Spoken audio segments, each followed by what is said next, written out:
Hey guys, and welcome back to another episode of Sketchup, a 3D Toolbox. I'm Cameron Harris, and today we're going to be talking about navigation in Sketchup, how to move around inside your model. Now, this is a pretty complex subject, but it is actually very easy. Let me show you how. So let's go in and just launch the Sketchup project we were working on the last episode, and you can see here's our little guy right here. He hasn't gone anywhere. So what we're going to talk about now is how you actually navigate in SketchUp.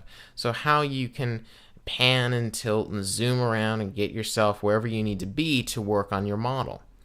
Now, the first thing we want to talk about is the camera. Now, that is your point of view. So basically, think of yourself in your virtual model as a video camera mounted on a crane or a tripod or something, and that's you spinning the camera around. That's how SketchUp thinks of you. It thinks of you as a camera. So wherever you're pointing, that's where you're going to look. Now, you adjust that camera by tilting, panning, and zooming. There are several ways to do this, and we're going to talk about each one in turn.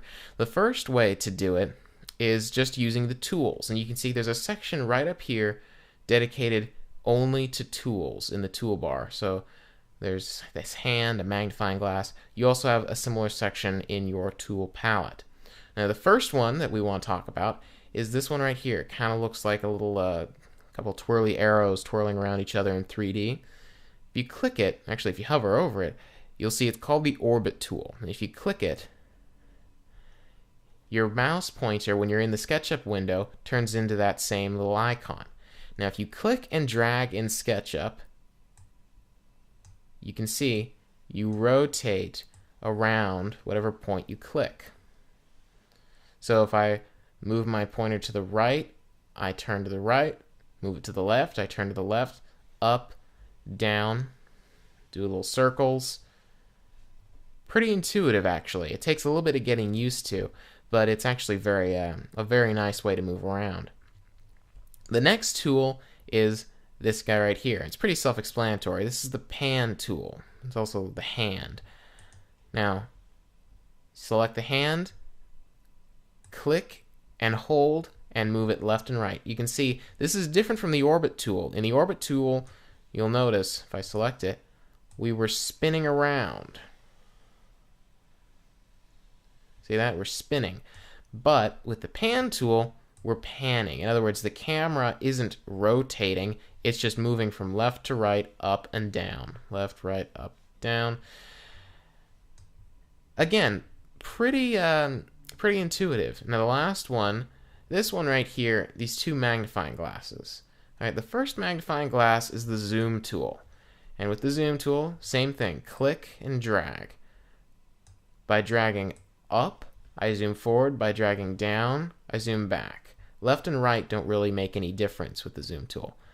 Now, I zoom on the point I click. So for example, if I wanted to zoom in on this guy's face, I would click on his face and drag up, and just keep on dragging up, just like that, and zoom in right on his face. Now this last one here is a little bit less commonly used, I think. It's called zoom extents. So if I were to use the regular zoom tool to zoom back and select this tool, you'll notice that it doesn't switch to that tool. All it does is zoom in. What zoom extents does is it sort of resets your view. If you get hopelessly lost in your model, which does happen, particularly if your model is very complex and you're kind of new to the navigation, this kind of resets your view so that you can see your entire model. So if I were to, let's say, use the orbit tool and kind of get myself in a little bit of a pickle, I'm like, oh, what in the world, where am I? I can just click this button, and you can see it kind of zooms me right in. Now I can see, oh, that's where I am. I'm right at his feet. It kind of zooms me right in to my model. And if you have a larger model, it's actually quite effective to kind of view the whole thing. Save you some time zooming in and out. But not very commonly used. So these tools are great, but with all the navigating you do, I mean, they're not very effective. Going back and forth between the toolbar and the main window and all these different things, it would take you forever to get to where you need to go. That's why I like to use if I have no other option, I like to use keyboard shortcuts. Each one of these navigation tools, in fact, most of the tools, including drawing tools and selection tools, have keyboard shortcuts. So for example, the orbit tool, let's say I go back to my selection tool here. Let's say I want to get into orbit tool. The keyboard shortcut for that is just O. So if you just type the letter O on your keyboard, boom, it switches to the orbit tool, and now I can drag around. Let's say I want to get to the pan tool. It's actually the letter H because it's a hand, so I can just drag around now. The zoom tool, the Z key. Pretty self-explanatory, just zoom in and out. And that's a way to go. All right, I'll say that. If worse comes to worse and you just have a very simple one-button mouse, this is a good way to go. But there's a much more powerful way to go if you have a 3-button mouse. Now let's look at that for a second. So you can see this is me using my mouse right here. And I am using a 3-button mouse here. Now what that means is there are 3 areas where I can click. I have this left button right here, which is my normal click. I then also have a similar button on the right side, and if I click that, that will right click. I also have my scroll wheel in the center. Now my scroll wheel, I can rotate it like a wheel and get, that's typically used for scrolling windows up and down, but in this case it's also a button. So if I actually press in, I can actually click it just like another button. Now if you have these set up correctly, so in other words, if in your computer preferences you have this set to the left click, this set to the right click, and this set to center click, or sometimes it's called button 3, make sure that they're all set up correctly. You can actually use these without ever using the keyboard shortcuts to navigate in SketchUp. So let me show you what that looks like. So if I'm in the SketchUp menu, I can use my left click to select things. We'll be talking about that a little bit later on. But let's say I want to navigate. Well, I can use, now watch this carefully.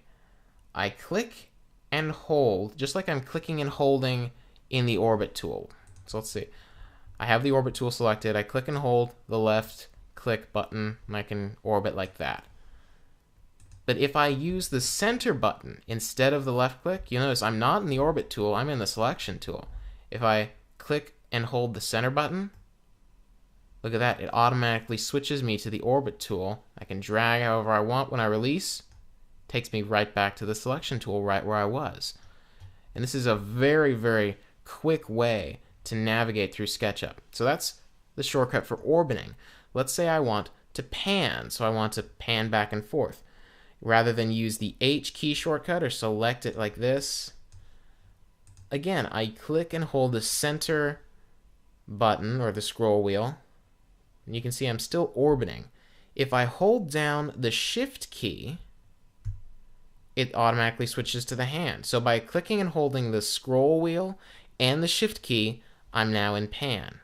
And then I release both, switches me right back to my selection. Now, what about zoom? That's the last one. It's the scroll wheel. If I just kind of move the scroll wheel up and forward, it zooms me in. Scroll it back, zooms me out. Now, this is actually kind of interesting. The zoom is sensitive to where your cursor is positioned. So like, let's say I position my cursor on this guy's hand and just scroll in. It zooms me right in on that particular point. If I zoom out, zooms out from that particular point. Go on his ear right here. I can zoom right in on his ear. It's a very nice way to navigate in SketchUp. This is really the way I would recommend you use it. If you're on a laptop, you're not going to have this kind of setup, but if you don't have this kind of setup, I would highly recommend picking up just a cheap little 3-button mouse to use with SketchUp because it will really save you a lot of time. There are more advanced ways to navigate, but those require extra hardware, and we'll be talking about those a little bit later. That's more for when you really get comfortable with SketchUp and you want to kind of take it to the next level.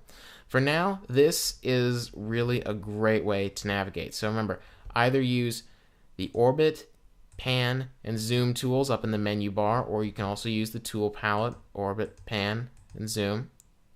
Or you can use the keyboard shortcuts, O for orbit, H for pan and Z for zoom. Or, preferred way is to use the center button on your mouse to orbit, center and shift to pan, and the scroll wheel to zoom in and out. Now, this is just me, but when I was learning SketchUp, navigation was the thing that took the most getting used to for me. But after a couple days of practicing, it really isn't that big of a deal, and it's actually pretty simple when you get used to it. In the meantime, I really recommend that you guys practice, even if it's just opening up a new SketchUp model and just toying around with that little guy that's in there by default. Do some pans, do some zooms, do some orbits, and get comfortable with it. And I hope that this episode really helps you do that.